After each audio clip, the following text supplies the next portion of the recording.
உருகும் மலையாக தெரிகின்ற தலைவா திருவருணை அழகா தெய்வீக குருவானவா ஜனன மரணம் பொழியும் காரணா பஞ்சமுக அழகை கலந்த திருவதனம் கதிர் பெரும் மலையை சிறை கொண்ட நிமலா நீலாம்பி பரமா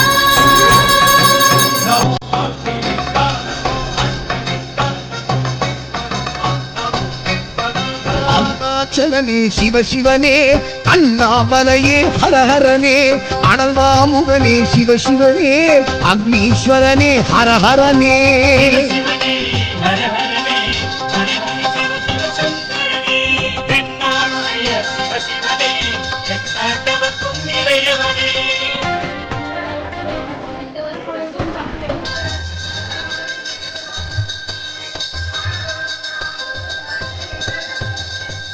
அஷ்டலிங்கனே அர்த்தநாரீஷ முக்தி புரீஸ்வர முக்தி அருள்வோனே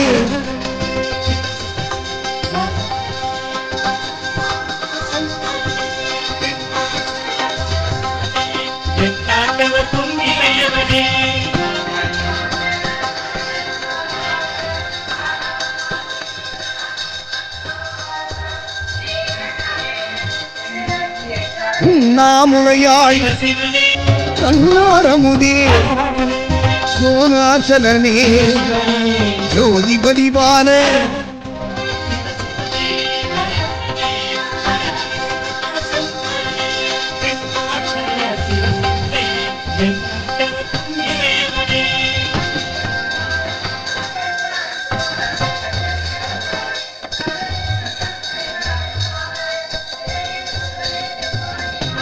கிரிவலநாதனே பௌர்ணமி ஒளியே கார்த்திகை தீபமே திரமூர்த்தி தத்துவமே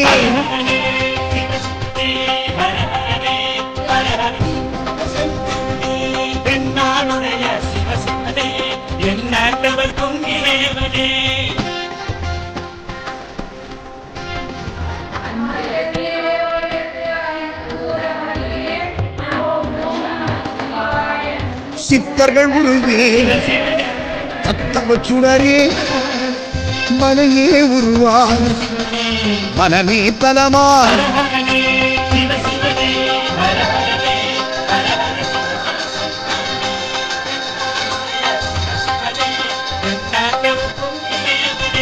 பஞ்சாட்சரனே சிவ சிவனே லிங்காஷ்டகனே ஹரஹரனே பில்வாஷ்டகனே சிவ சிவனே விஸ்வேஸ்வரனே ஹரஹரனே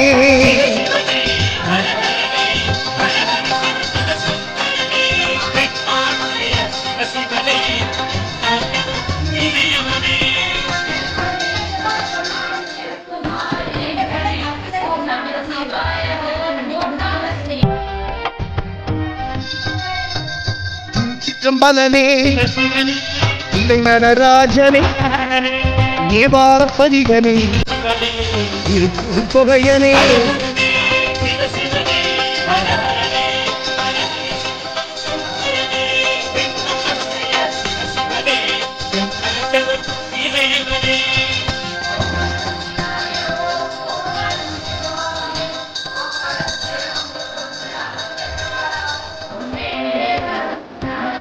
பூழியின் முதல்வனே ஊற்றுவ தாண்டவனே கூட்ட பெருமானே விளங்க பெருமானே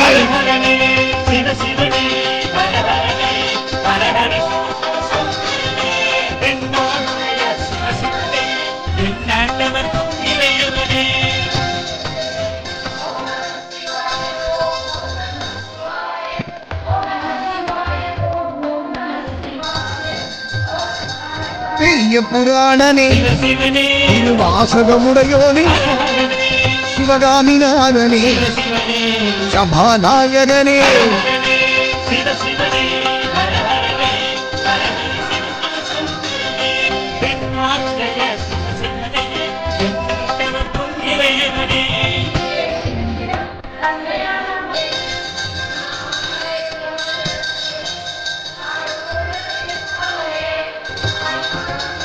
பூலத்தானேஸ்வர இடம் தூக்கி ஆடிய நால்வரும் வணங்கிய நந்தி வாகனனே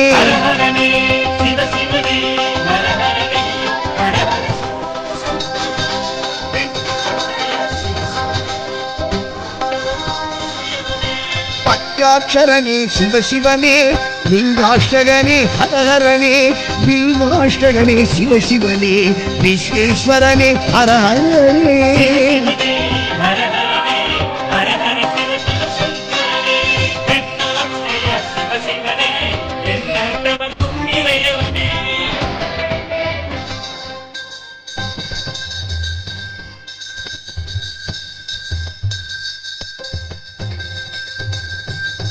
காம்பரேஸ்வர காமாட்சிநாதனே கம்பா நதிக்கரை காஞ்சி தலைவனே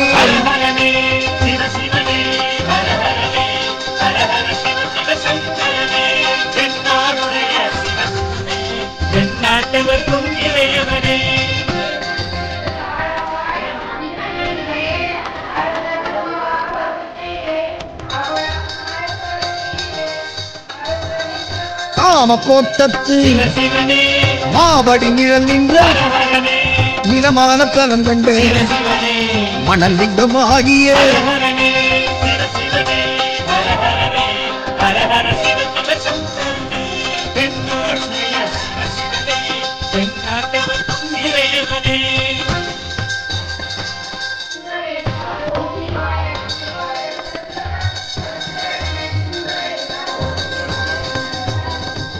செண்பகவனம் நின்று சௌபாக்கியம் அருள்கின்ற இருநாடினில் வளர்ந்து பஞ்சாட்சரி மந்திர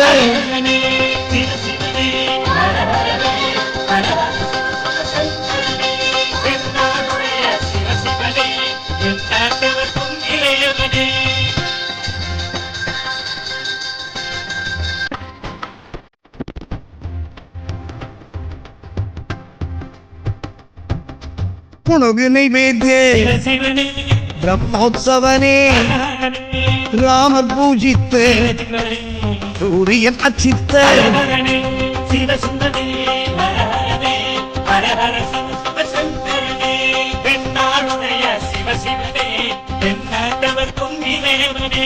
பஞ்சாட்சரனே சிவசிவனே பஞ்சபூதனே ஹரஹரனே லிங்காஷ்டகனே சிவசிவனே பில்வாஷ்டகனே ஹரஹரனே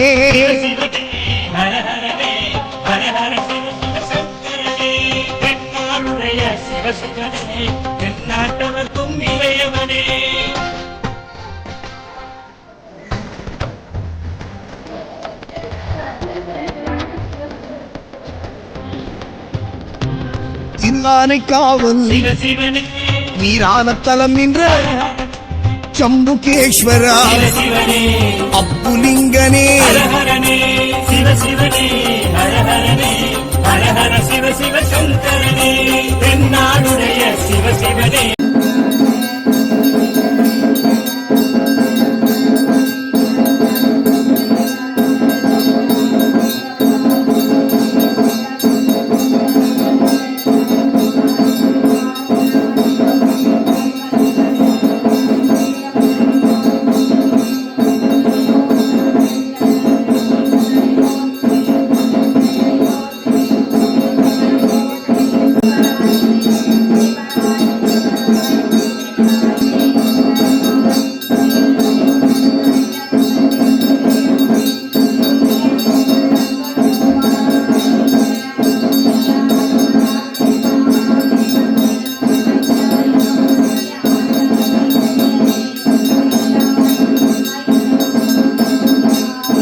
பின்னாருடைய சிவனை போற்றி நாட்டவர்க்கும் இறைவா போற்றி.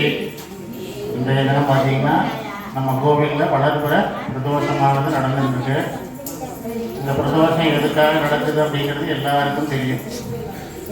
இந்த பிரதோஷ காலத்தில் தான் தேவர்களுக்கு மற்ற தெய்வங்களுக்கு எல்லாம் சிவபெருமான் காட்சி கொடுத்தாருங்கிறது வரலாறு.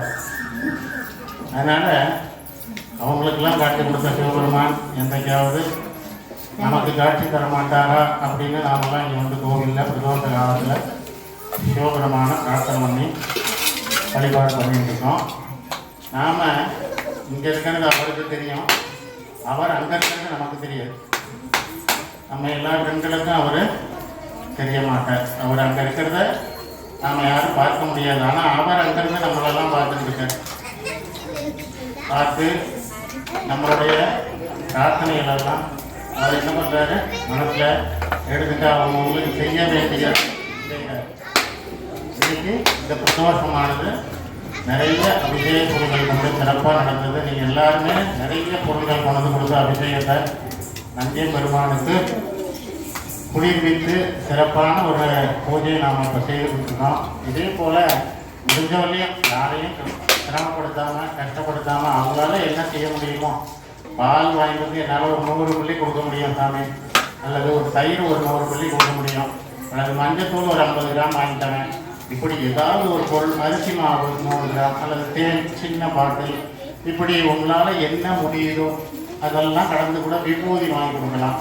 விபூதி அபிஷேகம் சிறந்த அபிஷேகம் நந்திய பெருமானுக்கு. அதனால் நம்மளால் என்ன பொருள் கொண்டு கொடுத்து அபிஷேகத்தை நம்ம சிறப்பாக பண்ணுறோமோ அந்த அளவுக்கு நம்ம ஊர் வந்து செழிப்பாகவும் இருக்கும், நாமளும் நல்லா இருப்போம் அப்படிங்கிறதுலாம் சொல்லப்பட்டிருக்கு. அதனால் கோயில் இல்லாத ஊரில் குடியிருக்கக்கூடாதுன்னு சொல்லியிருக்காங்க. கோயில் இல்லாத ஊரில் குடியிருக்கக்கூடாது. ஏன் அப்படின்னா அங்கே ஒரு கோயில் இருந்தால் தான் மனிதர்களுக்கு ஒழுக்கங்கிற ஒரு அந்த கட்டுப்பாடு வரும். நாம் எங்கன்னாலும் அதாவது ஒரு பள்ளிக்கூடத்தை பார்த்தா கையெழுத்து கூட போகிறதில்ல, அது பள்ளிக்கூடம் தானே அப்படின்னு இருக்கும். ஆனால் கோயிலை பார்த்தா அந்த கோயிலை அறியாமல் கை அனுப்புனது ஆமாம் கையெடுத்து கும்பிட்ற மாதிரி வந்துடும். அதனால் அந்த கோயில் இருக்கிற இடம் பார்த்தீங்கன்னா கொஞ்சம் அந்த ஊரும் செழிப்பாக இருக்கும், மக்களும் நல்லா இருக்காங்க அப்படிங்கிறது நமக்கு சொல்லப்பட்டது. அதனால் நாம் இந்த பிரதோஷத்தை ஒவ்வொரு பிரதோஷத்தையுமே சிறப்பாக தான் செஞ்சுட்டு இருக்கோம். இதுலேயும் உங்களுக்கு எந்த விதமான குறைபாடும் நீங்கள் வைக்கலை. அபிஷேக பொருள்லாம் நிறையா தான் கொண்டு வரீங்க. பால்லாம் 10 லிட்டர் பால் வாங்கி அபிஷேகம் பண்ணுறோம். அந்த அளவுக்கு பூஜை சிறப்பாக நடந்துருக்கு. நிச்சயமாக நந்திய பெருமான் இதை போய் சிவபெருமான்கிட்ட சேர்த்து உங்களுக்கு கிடைக்க வேண்டிய அத்தனை பலன்களையும் சிவபெருமான் மூலமாக அவர் என்ன பண்ணுவார், செய்விப்பார். அந்த பலன்கள் எல்லாம் நமக்கு, ஏன்னா நான் ஏற்கனவே சொல்லியிருக்கேன், எனக்கு இந்த பிரச்சனை இருக்குது அந்த பிரச்சனை இருக்குது அப்படின்னா அந்த பிரச்சனை தீர்றவரையும் நம்ம கோவிலுக்கு வரணும். நான் ஒரு 3 வாரம் வந்துட்டு என்னடா இது போனோம் ஒன்றுமே நடக்கலையே அப்படின்னு நினைக்கக்கூடாது. அது நாம் அதுக்காகவே வர மாதிரி இருக்கே தவிர அந்த இறைவனை மனசாக நினைப்போங்கிறதுக்காக நம்ம வரலாம் அப்படிங்கிற மாதிரி ஆண்டவன் நினைப்பார். அதனால் நீ பிரச்சனையை மட்டுமே கொண்டு வந்து வச்சுட்டு அப்படியே தவிர என்ன ஒரு நிமிஷம் ஆதாரம் பிரார்த்தனை பண்ண அப்படின்னா ஏன் அவையார ஒரு சொன்னா இல்லையா, நந்தியன் பெருமான விநாயக பெருமான அவசரமாக வழிபட்டுட்டு அவையார் என்ன பண்ணுறாரு, கைலாயம் போகணுங்கிறதுக்காக கிளம்புறாரு.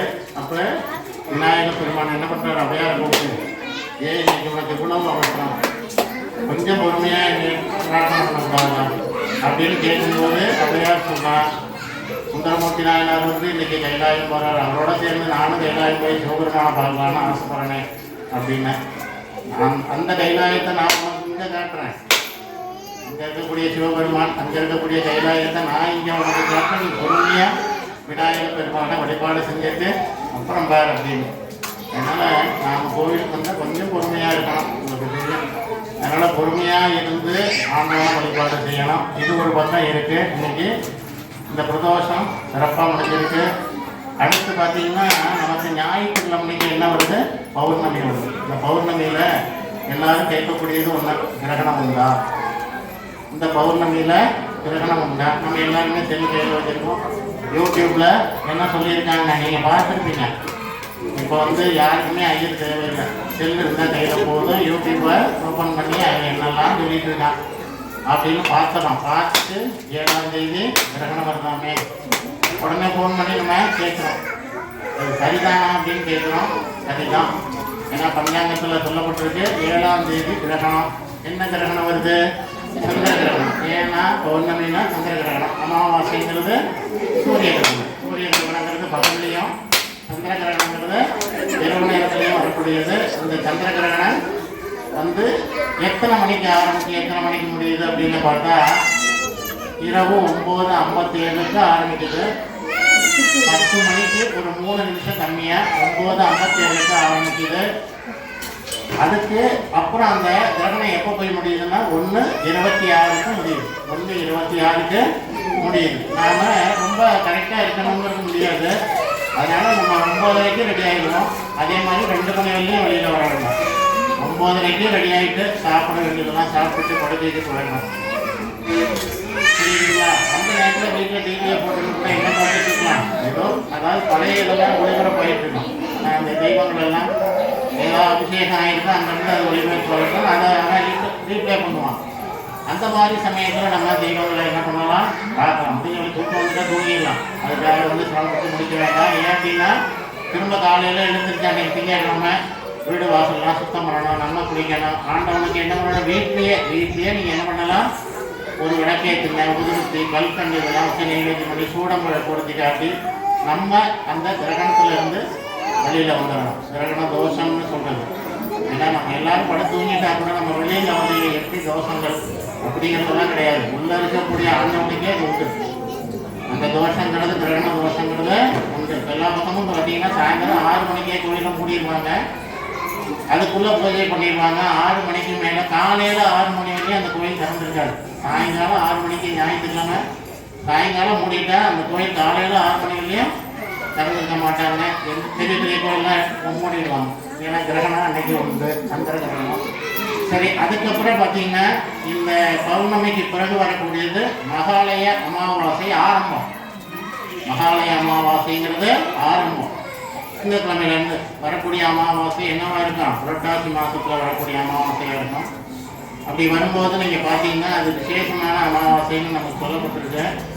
ஆடியில் வரக்கூடிய அமாவாசை, புரட்டாசியில் வரக்கூடிய அமாவாசை, கையில் வரக்கூடிய அமாவாசை, இந்த 3 அமாவாசையும் நமக்கு மிக முக்கியமானதாக சொல்லப்பட்டிருக்கு. இந்த அமாவாசை காலங்களில் நாம் என்ன பண்ணணும் அப்படின்னா பித்திருக்களுக்கு திவசம் கொடுக்கறது, தர்ப்பணம் பண்ணுறது, இதெல்லாம் அந்த காலத்தில் பண்ணணும். அதுவும் நமக்கு புரட்டாசி மாதத்தில் திதி கணக்கே கிடையாது. அந்த பௌர்ணமி முடிஞ்ச மறுநாள் ஆரம்பித்த பிறகு எந்த திதியில் வேணாலும் யாருக்கு வேணாலும் திவசம் கொடுக்கலாம். அவர் எந்த திதியில் இறந்து போனாங்க அதெல்லாம் கணக்கே கிடையாது. அந்த ஒரு 15 நாள் மட்டும். அதுக்குள்ளே நாம் எந்த நாளில் வேணாலும் எடுத்து பண்ணலாம். ஏன் அப்படின்னா அந்த அமாவாசை அன்னைக்கு, புரட்டாசி அமாவாசை அன்னைக்கு தப்புனம் அல்லது திதி கொடுக்கறது ரொம்ப சிரமம். ஏன்னா கூட்டம் அதிகமாக இருக்கும். அந்த நேரத்தில் போய் நாம் திதி கொடுக்கறது, அதாவது ஆற்றங்கரையோரமாக திதி கொடுக்கறது விசேஷம். அந்த வீடுகளில் கொடுக்கறது. அடுத்தது நம்ம எல்லாருமே ஒரு இடத்துல போய் ஆற்றங்கரையிலே உட்காந்துட்டு நிறைய கூட்டம், காவேரி கரையில் எல்லா பக்கமும். ஏன் ஆற்றங்கரை ஓரமாக உள்ள கோயில்கள் அத்தனை கோவில்கள்லையும் பார்த்தீங்கன்னா அந்த கரையோரமாக நிறைய நேரம் உட்காந்துட்டு தர்ப்பணம் கொடுக்கறதும் பித்திருக்களுக்கு திவசம் கொடுக்கறதும் உண்டு. அதையும் நான் சொல்லிடுறேன். இந்த அதாவது பௌர்ணமிக்கு வரக்கூடிய அடுத்த நாள்லேருந்து மகாலயம் ஆரம்பம்னு சொல்லுவோம். மகாலயம் அப்படின்னு ஏன் அப்படின்னா அந்த 15 நாள் நாம் மற்ற என்ன உங்களுக்கான விதிவிலக்கா என்னமோ தெரியல, வெங்காயம் சேர்க்கக்கூடாது. சமையலில் என்ன சேர்க்கக்கூடாது, வெங்காயம் சேர்க்காமல் சாப்பிடணும் அப்படிங்கிறது விதி. வெங்காயம் பூண்டு சேர்க்கலாம், அதை விட மோசம், சேர்க்கக்கூடாது. இதெல்லாம் கடந்து தான் நாம் உணவு வகையில் அந்த ஒரு 15 நாளைக்கு மேற்கொள்ளணும். அப்புறம் பார்த்தீங்கன்னா புரட்டாசி ஆரம்பிச்சிருச்சுன்னா இன்னும் கொஞ்சம் நம்ம இந்த பெருமாளுக்காக நம்ம என்ன பண்ண வேண்டியிருக்கோம், விரதத்தை இன்னும் தீவிரமாக கடைப்பிடிக்க வேண்டியிருக்கோம். அதனால் இந்த மகாலயத்துக்கு இது பௌர்ணமிக்கு வரக்கூடிய ஆரம்பிச்சதுன்னா நம்ம புரட்டாசி 30 வரலையும் எல்லாத்தையும் மறந்துட்டு, சாப்பாட்டில் சில விஷயங்களெல்லாம் மறந்துட்டு எல்லாமே சைவ சாப்பாடாக இருக்கணும். அதே மாதிரி நம்ம சாப்பிட்டு எதுக்காக எல்லாமே ஒரு காரணத்துக்காக தான் வச்சுருப்பாங்க. நம்ம உடம்பு நல்லா இருக்கணுங்கிறதுக்காக அந்த ஒரு மாதம் எல்லாத்தையும் தள்ளிடு அப்படின்னுலாம் நமக்கு சொல்லப்பட்டிருக்கும். அதெல்லாம் தெய்வங்களை வச்சு சொல்லும் போது தான் நமக்கு அந்த பயம் வரும். சாதாரணமாக சொன்னால் அவர் கிடக்கிறாருமா எல்லாருக்கும் உண்டானது. இதே ஒரு சாமியை வச்சு சொல்லுங்க, ஒரு பயம் வந்துடும். அப்புறம் அது வேறாகும். அதனால அவங்கவுங்க குடும்பத்தில் உள்ளவங்க பெரியவங்கள்லேருந்து அவங்கவுங்க பேரெல்லாம் நீங்கள் மனசில் நினைச்சு, சரி இந்த குழந்தைங்க, நீங்கள் உங்கள் வீட்டுக்காரு, உங்கள் வீட்டில் மாமனார் மாமியார் இருக்கிற யார் இருந்தாலும் அதே மாதிரி அப்பா அம்மா, மாமனார் மாமியாரை மட்டும் சொல்கிறார், இல்லை அப்பா அம்மாவை யாருக்கு அப்படின்னா உங்களுக்கு அப்பா அம்மா எல்லாரையும் நினச்சிங்க. நினச்சி எல்லாருமே நோய் நொடி இல்லாமல் இருக்கணும். முதல்ல அதான் நமக்கு முக்கியம், அதான் சொத்து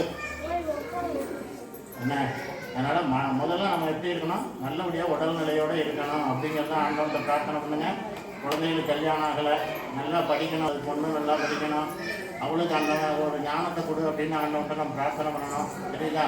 கடன் பிரச்சனை இருந்தால் அந்த கடன் பிரச்சனையை தீர்த்து வைக்கணும், அந்த வீடு வாங்கணும், வீடு கட்டணும், அந்த மாதிரிலாம் மனசில் எண்ணங்கள் இருந்ததுன்னா அதெல்லாம் ஆண்டவன்கிட்ட வச்சு நம்ம பிரார்த்தனை பண்ணுவோம். அதெல்லாம் சீக்கிரமாக ஆண்டவன் நிறைவேற்றி கொடுப்பார். அந்த ஒரு நம்பிக்கையோடு நீங்கள் பிரார்த்தனை பண்ணுங்க.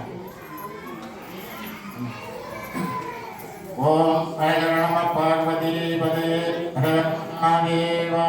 தென்னாடுடைய சிவனே போற்றி, எந்நாட்டவர்க்கும் இறைவா ஏகம்பத்துரை எந்தாய் போற்றி, பாகம் பெண்ணொரு ஆனாய் போற்றி, காவாய் கனகத் திரளே போற்றி, கைலை மலையானே போற்றி போற்றி.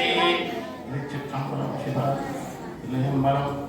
ஓம் சுக்லாம்பரம் கிருஷ்ணம் சசிவர்ணம் சதத்வஜம் பிரசன்னவதனம் த்யாயேதே சர்வவிக்ன உபசாந்தயே. ஓம் போகே ஓம் உபஹ ஓம் சுபஹ ஓம் மகஹ ஓம் ஜனஹ ஓம் தபஹ ஓம் சத்யம் தத்சவிதுர்வரேண்யம் பத்வோ தேவஸ்ய தீமஹி தியோ யோ ந பிரச்சோதயாத்.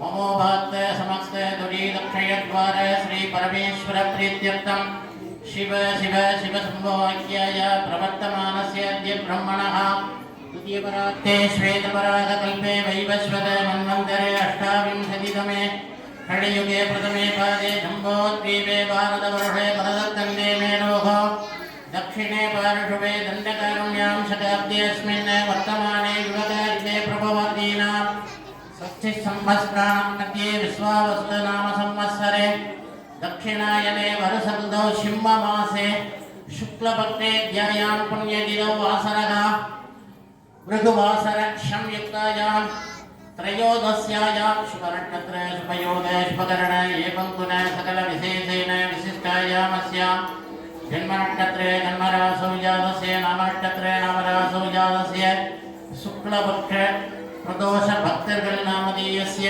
सककुटुम्बानां क्षेमस्थैर्य वीर्यविजयायुरारोग्य ऐश्वर्यानामभिवृद्ध्यर्थम् आयुः सत्सन्तान सौभाग्य इष्टकाम्यार्थम् आदित्यादि नवग्रहाणां नक्षत्राणां सकलदोषपीड निवारणार्थम् आरोग्य दृढगात्रसिद्ध्यर्थम् आयुः अभिवृद्ध्यर्थम् धर्मार्थकाम्यमोक्षशतुर्विध फलपुरुषार्थसिद्ध्यर्थम् विद्या तुलित व्यापार कार्यानुकूलसिद्ध्यर्थम् शीघ्रमेव उद्योग शीघ्रमेव विवाह शीघ्रमेव पुत्रभाग्य सिद्ध्यर्थं शीघ्रमेव धनं धान्यादि अभिवृद्ध्यर्थं शीघ्रमेव सकलकार्यानुकूलसिद्ध्यर्थं काशी विशालाक्षी अंबिका समेत काशी विश्वनाथ शिवमूर्ति प्रसाद सिद्ध्यर्थं नंदिकेश्वर मूर्ति प्रसाद सिद्ध्यर्थं नंदिकेश्वर मूर्ति पादारविन्द योग अट्टोत्रविंबदलपूजाम् अद्य करिष्ये। ओम भवस्वदेव सुधाय नमः। ओम सर्वस्वदेव सुधाय नमः। ओम ईशानस्वदेव सुधाय नमः। ओम सुभदा देवस्वदेव सुधाय नमः। ओम उग्रस्वदेव सुधाय नमः। ओम रुद्रस्वदेव सुधाय नमः। ओम भीमस्वदेव सुधाय नमः। ओम गदोर्देवस्वदेव सुधाय नमः। ओम शशिशेखराय नमः। ओम वामदेवाय नमः। ओम रूपाक्षाय नमः। ओम कपर्दिने नमः। ओम महादेवाय नमः। ओम नंदिकेश्वरमूर्ति नमः। ओम नानाविध परिमलपत्र पुष्पांजलिं समर्पयामि।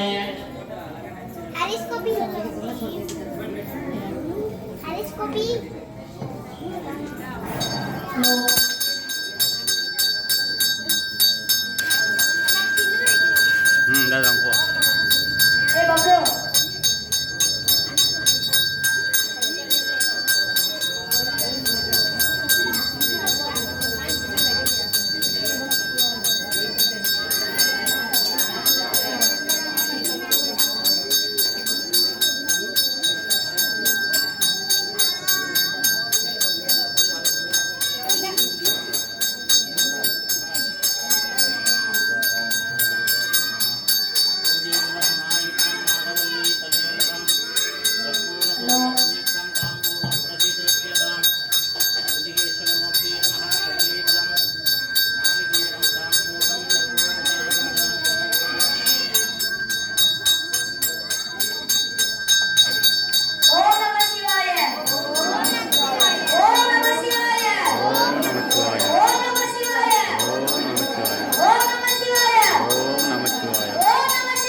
நலம் சுரக்க மன்னன் தோன்முறை அரசு செய்த குறைவிடாத உயிர்கள் வாழ்க நான் மறையங்கள் ஓங்க நந்தவம் வேள்வி மல்க மேன்மைகள் சைவ நீதி விளங்குக உலகமெல்லாம் ஈஸ்வரமூர்த்தி நமः ஓம் நமச் சிவாய.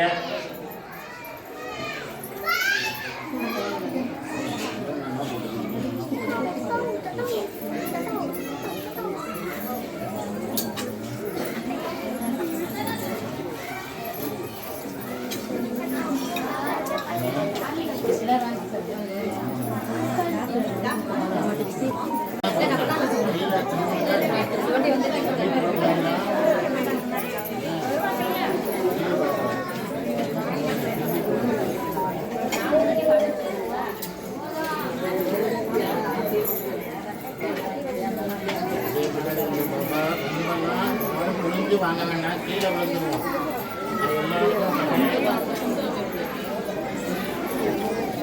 எல்லாருக்கும்